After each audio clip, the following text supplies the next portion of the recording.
Hello and welcome to The Understudy, the channel that teaches you everything about musical theater. My name is Philippa, and today I will read from Broadway Musicals, the 101 Greatest Shows of All Time by Ken Bloom and Frank Blasnick.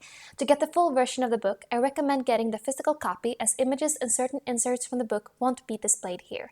I do not own this material, I'm just reading from a place of entertainment and education, and I will not edit these audio recordings as I go, so you will get the unabridged version.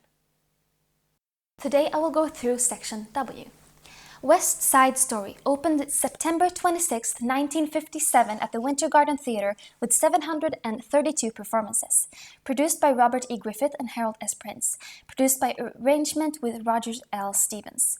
Book by Arthur Lawrence. Music by Leonard Bernstein. Lyrics by Stephen Sondheim, musical director Max Goberman, musical orchestrated by Leonard Bernstein, co-orchestrator Sid Raman and Irving Coastal, conceived, directed, and choreographed by Jerome Robbins, co-choreographer Peter Gennaro, scenic design by Oliver Smith, costume design by Irene Sharaf, and lighting design by Gene Rosenthal.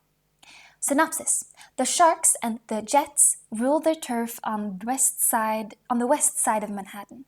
Tony, a former Jet, is trying to grow up, holding down a job at Doc's drugstore. Riff, the current leader, pleads with Tony to come to a dance at the school gym where the Jets will challenge the Sharks to a rumble. Bernardo, the head of the Sharks, has a younger sister, Maria, and when she and Tony meet, it's love at first sight. At the rumble, a knife is pulled and Riff is killed by Bernardo. Tony, who has come to stop the fighting, kills Bernardo in a moment of blind rage. Bernardo's girlfriend, Anita, runs to tell Tony that Maria wants to meet him and run away, but the gang mocks her and she, in a fit of pique, lies and tells them that Maria has been killed by Chino. Tony goes to find Chino to be killed himself since his life is meaningless without Maria, only to find her alive. Chino shoots Tony dead. The Jets and Sharks begin to understand the tragedies their actions have caused. Cast: Riff, Mickey Clallan. Tony, Larry Kurt. Baby John, David Winters. Snowboy, Grover Dale. Anybody's, Lee Becker. Bernardo, Ken Leroy. Maria, Carol Lawrence. Anita, Chita Rivera. Doc, Art Smith. Krupke, William Bramley. Since the impetus for the show came from the legendary choreographer Jerome Robbins, dance played an integral part in the development of West Side Story.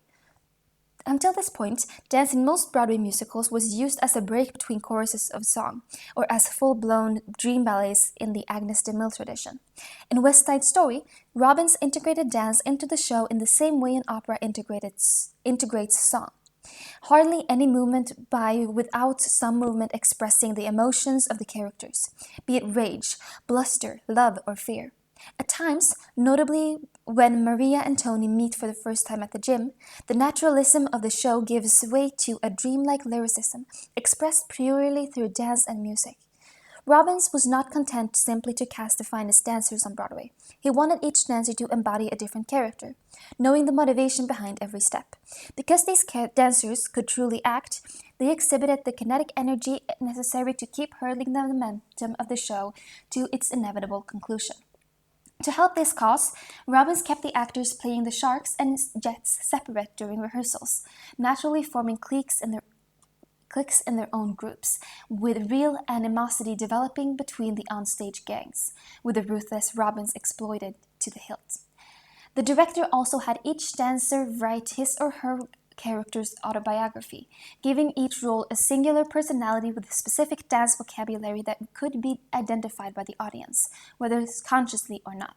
By understanding their roles in the drama, the dancers were made to feel that their presence was much more than simply to meaninglessly prance about the stage. Instead, they had a deep purpose in the dramatic action, and this sense of identity helped West Side Story maintain a consistent tone. The tone set by the dance is further heightened by the show's oral language, the libretto, and the music and lyrics. Far from being raw and direct, the entire proceedings are steeped in poetry that take the story out of naturalism and toward the heightened world of musical theater. Sondheim and Lawrence invented a new type of slang for the gangs, and the lyrics even ending Officer Krupke with the nonsensical expletive, "Krupp you," In addition, the juxtaposition of the beauty and ugliness in poetry give the piece an unreal quality, where the tragic events seem to have the inevitability of a nightmare, and the music of Bernstein near operatic in sweep and melody, but at once restless, angular, and tragic, adds to the dreamlike quality. The one element that West Side Story has that saves the evening from unmitigated tragedy, an element that Shakespeare's Romeo and Juliet does not have, is its sense of forgiveness. Tony, maturing and trying to escape the cycle of violence, dies while trying to stop his peers from their self-imposed code of honor.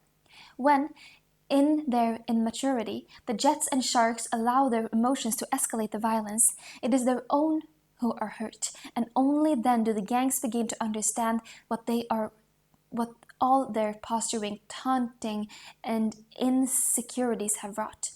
The show make fun of Officer Krupke and all the bleeding hearts that try to excuse the actions of the delinquents on sociological grounds, but the show itself, while in no way condoning the actions or shying away from their consequences, still has a moment of togetherness and hope at the end. It's that hope that makes the intensity of the evening bearable, and that makes West Side Story eternal. Leonard Bernstein. With one foot firmly in the classical world and another forever connected with Broadway, composer Leonard Bernstein wrote his first score for a musical in 1944, where his use of jazz and blues in On the Town signaled the arrival of the most individual musical voice to be heard since George Gershwin burst onto the scene. After 5 songs for a slightly musicalized Peter Pan, Bernstein retuned with George Abbott and lyricist Camden and Green on Wonderful Town, providing another quirky, delightful set of songs. His great experiment, Candide, was underappreciated in its original, problematic staging, but has become a widely accepted classic through the Hal Prince's 1974 rethinking and countless opera productions worldwide. His masterpiece, West Side Story, still sounds fresh and electrifying, nearly 50 years later. After West Side, Bernstein took up the baton as conductor of the New York Philharmonic until 1969, creating a sensation with his vigorous, vital conducting and his popular young people's concerts. Away from the theater for nearly 20 years, he returned to Broadway with the troubled production of 1600 Pennsylvania Avenue, with an incredibly sophisticated score that was overhauled countless times during its development and still hasn't had proper representation of its worth. The last 2 songs he wrote for the theater were longtime friends Phyllis Newman and for her one-woman show, The Mad Woman of Central Park West. Larry Kert. Singer-actor Larry Kert made his Broadway debut in the chorus of the revue Tickets, Please in 1950. Easily spottable, along with George Chakiris, backing up Marilyn Monroe in the Diamonds Are a Girl's Best Friend number in the movie version of Gentlemen Prefer Blondes, he returned to Broadway in the revue John Murray Anderson's Almanac before landing the role that would change his life. Originally auditioning to play shark leader Bernardo, he jumped to the other side of the gang war and was cast as Tony in West Side Story, being the first person to sing the standards Something Coming and Maria and Tonight to an audience. Kurt introduced the lovely There's a Room in My House and A Family Affair, and briefly joined the cast of Breakfast at Tiffany's after Edward L.B. overhauled the show. Bouncing back from another disaster in La Strada, he replaced Dean Jones in Company shortly after opening, becoming the only actor in history to be deemed eligible for a Tony Award nomination, though not a member of the original cast. Repeating his triumph as the Bachelor Bobby in London, he spent much of the 1970s on the nightclub circuit, returning to Broadway with Nancy Dussault and Georgia Brown as the replacement cast of Side by Side by Sondheim. He played Teresa Strata's assimilated husband in the groundbreaking Rags, and his last Broadway job before his death from AIDS in 1990 was a standby for Peter Allen in the fiasco Like Diamonds. One of the Johnny Carson's favorite guests in the 1970s, Kurt was one of the funniest people in show business, with the caustic irreverence hidden behind a shining tenor voice. Wicked opened October 30th, 2003 at the George Gershwin Theatre with 2,870 performances to date. Produced by Mark Platt, Universal Pictures, the Araka Group, John B. Platt, and David Stone. Music and lyrics by Steve Schwartz. Book by Winnie Halsman. Musical director Stephen Oramus. Music orchestrated by William David Braun. Music arranged by Alex Lacamoire and Stephen Oramus. Dance arranged by James Lynn Abbott. Directed by Joe Mantillo. Choreographed by Wayne Cilento. Scenic design by Eugene Lee. Costume design by Susan Hilferty. Lighting design by Kenneth Posner. Synopsis. Dropping by on the 5:15 bubble to us, Linda informs the audience of the death of Elphaba, the Wicked Witch of the West. When we're then propelled back in time to the Green Baby's birth, we next witness the racism she experiences at Chiz University, where the 18-year-old witch in training attends classes.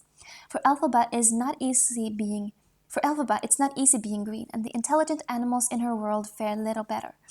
Her roommate, the unfailingly perky Glinda, takes Elphaba under her wing, attempting to make her over into a popular girl. But Elphaba decides her principles are more important than being liked, and she resolves to help the animals. She's a victim of a smear campaign by the wizard and others, and after achieving a kind of reconciliation with Glinda, she is melted. Or is she? Cast: Glinda, Kristen Chenoweth. Elphaba, Idina Menzel. Fiyero, Robert Leo Butts. Nesseros, Michelle Federer. Bach, Christopher Fitzgerald. The Wonderful Wizard of Oz, Joel Grey. Madame Morrible, Carol Shelley. Dr. Dillamond, William Humans. In his 1983 book, Adventures in the Skin Trade, William Goldman famously wrote, "Nobody knows anything." He asserted that Hollywood suits didn't have a clue as to how well a film would open. If Wicked is any indication, the same is true of Broadway. Wicked didn't generate great buzz after its premiere in San Francisco. As a result of its mixed reviews, panic sets in and 3 of the 7 principals were replaced.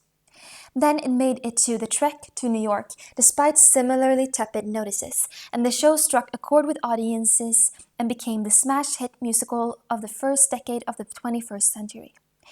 Certainly, it beat the odds. The team behind Wicked included a songwriter who hadn't had a Broadway success in decades, a director making his Broadway musical debut, and a lead producer who was a theater novice. To top things off, the show was slated for that problematic Broadway barn known as the Gershwin Theater. In spite of it all, Wicked succeeded on a grand scale, mainly because it found its audience. In the old days, Broadway tended to appeal to audiences of all ages, even unstable children's shows like Mary Martin, Peter Pan, and had much that adults could enjoy. Today, audiences, for all kinds of entertainments, are more splintered, and the show's success became a matter of demographics. Such shows as Cats and 42nd Street played to packed houses of foreign tourists.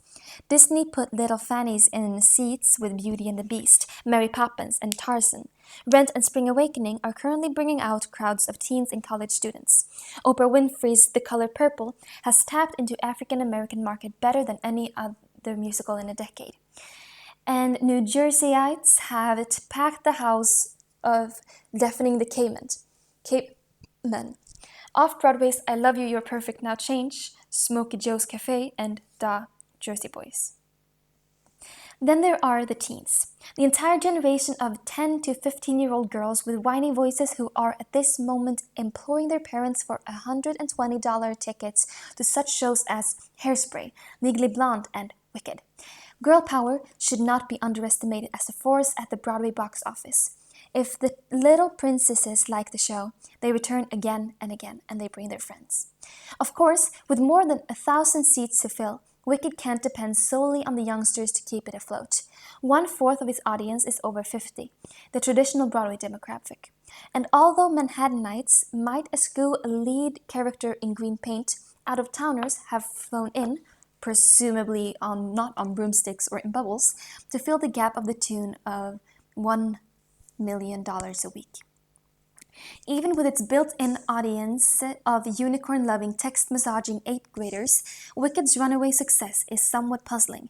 The score by Stephen Schwartz isn't the best of his career, although it does contain 3 or 4 top-notch songs, including The Wizard and I, the terrific I Want number for belter extraordinaire Idina Menzel, and For Good, the 11 o'clock duet between Menzel's Elphaba and Glinda of Kristen Chenoweth, G the helium-inflicted speaking voice and perpetual 10. There's more than a nod to previous Schwartz scores, especially Pippin's Magic to Do. The choreography, with its twirling ribbons and tumbling, resembles rhythmic gymnastics with a dose of St. Vitus dance, and the scenic design by Eugene Lee, returning to the Gershwin, where he was responsible for the massive iron foundry set for Sweeney Todd, is more imposing than inspired. Wicked's book, by Winnie Holzman, is the show's best element. Touching, wise, and laden with character-driven humor. Though the star power of Idina Menzel and Kristen Chenoweth initially drove the box office, the show has flourished through a succession of belting females. This is not an easy trick to pull off, but we believe it has a lot to do with the captivating that all-important demographic. In order to keep Hello Dolly alive, David Merrick cannily cast a succession of stars. On the other hand, Fiddler on the Roof managed to thrive without marquee power after the departure of Zero Mostel. The producers suffered when Nathan Lane and Matthew Broderick left, and interestingly, when Idina left the London production of Wicked, the box office took a nosedive. Stunt casting, with rock stars, soap stars, and even reality TV veterans, has become quite common for today's Great White Way, as a means of prolonging a show's life. So, future producers, here's a tip. Know your audience. If it be tweens or teens, hicks from the sticks or canny cosmopolitans. They're the engine that pulls the box office train. If you've got them, you might not need Jamie Lynn, Sopranos, Sigler or Christina, Married with Children, Applegate. Stephen Schwartz. A comeback kid in the tradition of Oscar Hammerstein II and Cole Porter, Stephen Schwartz has created some of Broadway's most enduring hits. His first show, Godspell, began life as a student project in Carnegie Mellon University and was a smash hit. His first off-Broadway and then throughout the country, Schwartz followed it with his first Broadway outing, Pippin, which was pushed and twisted by Bob Fosse into another huge hit, making a star of Ben Vereen. His biggest disappointment was the out-of-town closing of The Baker's Wife, a show that he continues to revise 30 years after its first production. After contributing some excellent songs to Working, Schwartz teamed with composer Charles Strauss on Rags. Perhaps the show's star, the luminous Teresa Stratas, inspired the team, and throughout the show was a mess and a quick failure. It contained some of Strauss and Schwartz's very best work. The show's demise contributed to Schwartz's decision to head for Hollywood, where he wrote lyrics for the animated films Pocahontas and The Hunchback of Notre Dame, and composed the score for The Prince of Egypt. Wicked marks his return to Broadway with a hit that has eclipsed them all. In many ways, Schwartz is the co-inventor, along with Andrew Lloyd Webber, of the power ballad, wherein a show's leading lady gets to stand, or levitate in the case of Wicked's Defying Gravity, and belt the roof off the theater. Wonderful Town opened February 25th in 1953 at the Winter Garden Theater with 559 performances. Music by Leonard Bernstein, book by Joseph A. Fields and Jerome Chodorov, lyrics by Betty Comden and Adolph Green, based on My Sister Eileen by Joseph A. Fields and Jerome Chodorov, based on the stories of Ruth McKenney, musical director Lehman Engel, vocal arrangements by Lehman Engel, music orchestrated by Don Walker, directed by George Abbott, dances and music numbers staged by Donald Sadler, scenic and costume design by Raoul Pen Dubois, Miss Russell's costumes designed by Maine Botcher, and lighting design by Peggy Clark. Synopsis. Ruth Sherwood and her sister, Eileen, have traveled from Ohio to New York to make their fortunes, Ruth as a writer and Eileen as an actress. In their basement apartment in Greenwich Village, they meet a motley group of village denizens. Ruth has problems with men. She always says the wrong thing. Pretty Eileen has the opposite problem. She can't quite hold them off. When Ruth tries her hand at newspaper work, she gets herself arrested, along with half of a Brazilian navy. By the end of the evening, Ruth is hooked up with the editor of the Manhattan magazine, and Eileen has a bevy of men circling her like moths to a flame. Cast: Tour Guide, Warren Galjor; Apopoulos, Henry Lasco; Officer Lonigan, Walter Kelvin; Helen, Michelle Burke; Wreck, Jordan Bentley. Violet, Dodie Goodman. Eileen Sherwood, Edith Adams. Ruth Sherwood, Rosalind Russell. Robert Baker, George Gaines.